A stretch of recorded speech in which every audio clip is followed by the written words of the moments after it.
avez le droit aussi de vous répondre entre vous, hein, c'est pas mal ça. S'il vous plaît, j'aurais aimé plus de mots sur le fait que Dieu dit ne touche pas à son intégrité. C'est un espoir. Alors, enfin, je n'engage que moi. Hein.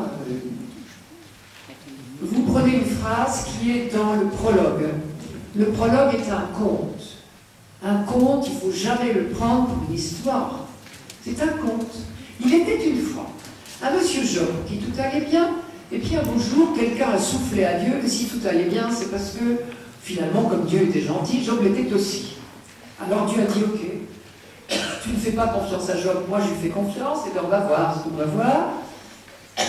Et donc je t'autorise à toucher à ses biens, mais ne touche pas à lui-même. Et puis il y a eu, et ça alors la cassette là a été tronquée, il y a eu une deuxième rafale.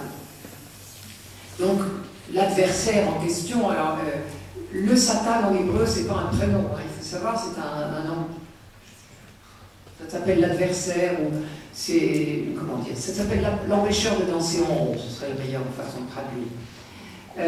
Donc l'adversaire a dit à Dieu, ben, ça y est, je l'ai bien embêté, il n'a plus que des malheurs. Et Dieu a dit, oui, ben, t'as vu, il continue à dire, le Seigneur a donné, le Seigneur a repris, que son Saint nom soit béni. Alors l'adversaire reprend et dit, ben, cette fois touche à sa vie, et paf. Donc il y a une deuxième rafale, et cette fois il y touche. Donc vous voyez, on est dans un conte, tout ça n'a pas existé. Hein.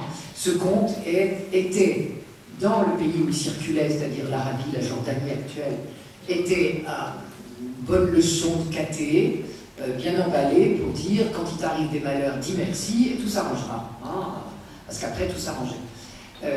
Et ce conte sert de tremplin à l'auteur du livre de Job dans la Bible pour dire, c'est pas comme ça que ça marche.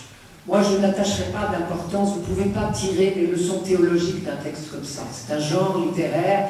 C'est comme si vous me disiez, dans Le Petit Chaperon Rouge, il avait un manteau comme ci, comme ça, ou bien je ne sais pas quoi, il y avait ci et ça dans son panier, donc. Vous ne pouvez rien en tirer, c'est un conte. C'est brossé à très gros traits. Alors, ce qui est intéressant, là, vous m'amenez à en parler, ce personnage-là, qui est dans le conte, clairement, n'y était pas au début de l'histoire du conte. Pourquoi? Ça, c'est les exégètes qui le disent, hein, je répète. C'est parce que, on connaît un peu les méthodes d'écriture quand même, ce personnage n'existe qu'à deux endroits, c'est là, dans le chapitre 1 et 2, on ne le reverra jamais, et on ne le reverra pas dans le chapitre dernier, à la fin de la partie en prose, il ne réapparaît pas.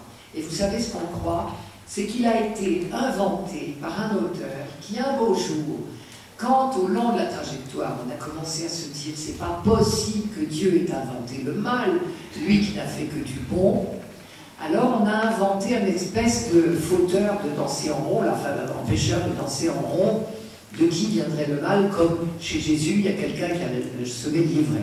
Ça ne va pas plus loin, ce personnage n'a aucun rôle dans la suite du texte, donc ça prouve qu'il a été rajouté, et même les exégètes se sont amusés à couper les passages dans lesquels il est nommé, et ça roule beaucoup mieux le texte. Donc vous voyez, on ne peut pas tirer de conclusion théologique de ce qui est dans le conte, ne cherchez pas. Je crois. Je crois. Sentez-vous libre, par pitié, hein, quand on travaille ensemble comme ça, même si j'ai plus du pouvoir du micro que vous, je m'en excuse, quand on travaille comme ça, ça doit être des tremplins pour notre propre réflexion, mais sentons-nous libres. Hein.